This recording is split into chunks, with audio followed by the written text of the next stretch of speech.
Let's look at the actual workflow for this project. This is the overall workflow, and we divided it into three parts.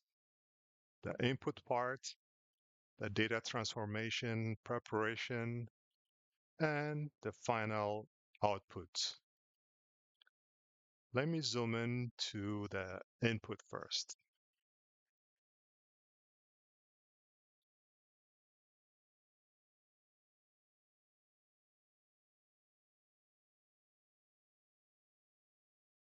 All right, as the input data, we have pre-2019 sales Excel file, post-2019 sales file, and product data file. Starting from the bottom, product data file. Let's see what the data has. It has product ID, product category, and subcategory. If we look at the metadata, all the values are vstring. Pay attention to product ID, which is vstring. Let's go back to pre-2019 sales data. Sales data, on the other hand, has customer ID, order date, product ID, unit price, discount, and quantity.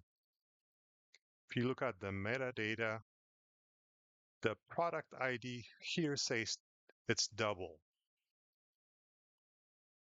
It looks like we'll be doing some kind of joining or summarize tool on product ID somewhere down the line. So it's important to make sure the data type is changed to vstring at least. Looking at the 2019 post data as well, it has product ID as double. So we will be changing it at some point after we combine the data sets, two data.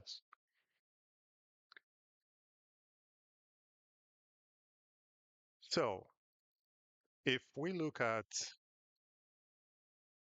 the pre-data, it does not have product spend. The post data, on the other hand, has a product spend, total product spend field, which is a calculation based on unit price times quantity minus the percentage discount. So there are some fields that have percentage discount on the table. So it's important to use that calculation. Product total spend is again unit price times quantity minus unit price times discount times quantity. So we have to do the same field for the pre-data. In order to do that, we add a formula tool to come up with the total product spend field. In the formula tool, we add total product spend. And if the data is null, if the discount column is null, then the product spend is unit price times quantity. Else, product price times quantity minus unit price times discount times quantity. So through that, we added total product spend field. We also added additional field on the sales data just in case we want to analyze further down the line. We call it sales type to identify the data as pre or post for the post data. We join these two tables since the fields are the same by order and by type. We can do auto configure by name, by position, or by fields. Either one of them will work. but we chose the first one by autoconfig.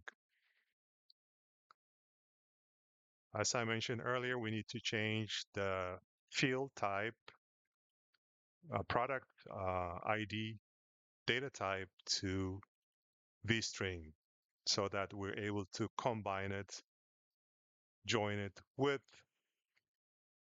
the product's data field table. As you can see, left and right, we have product ID on both ends. Left and right, we're able to join using a join tool. From the join tool, however, there are some fields that we may not need.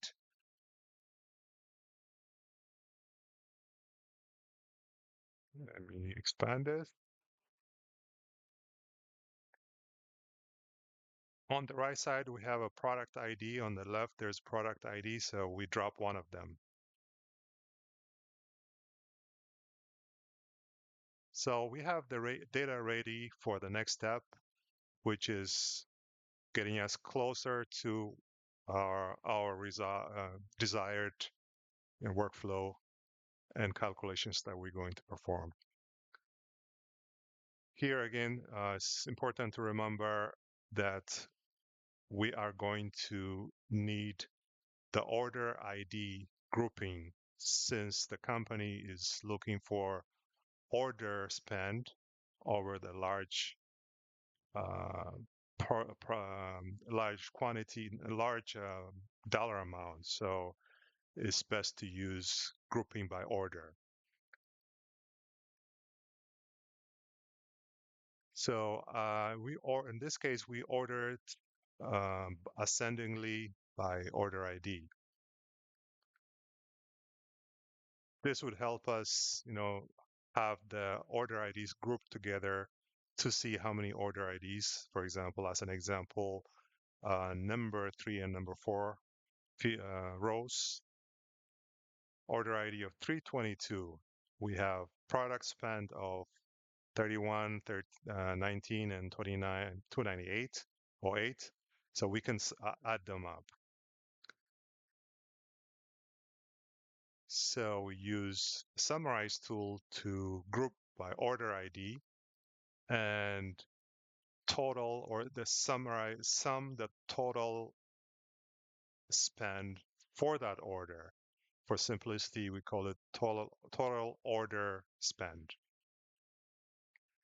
We will use this field down the line.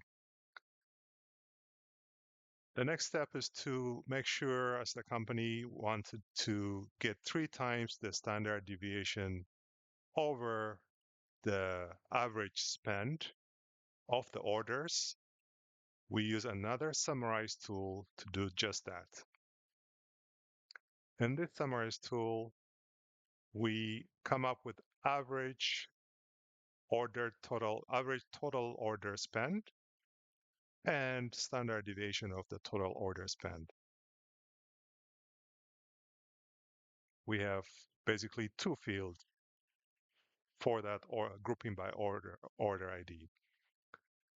Once we have that, we carry over the data from the sales information groupings and the product ID to the append tool target, and the source would be the summarize tool that contains average and standard deviation of the order.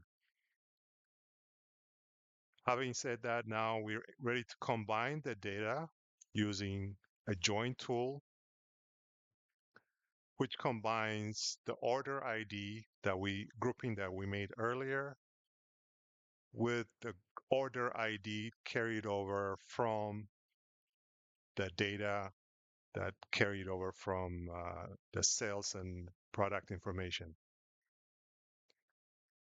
Now we have average total order spend, standard deviation, total order spend. So all that information we'll be able to use calculating the next step using a filter tool to come up with 3 times the standard deviation more than the average order spend.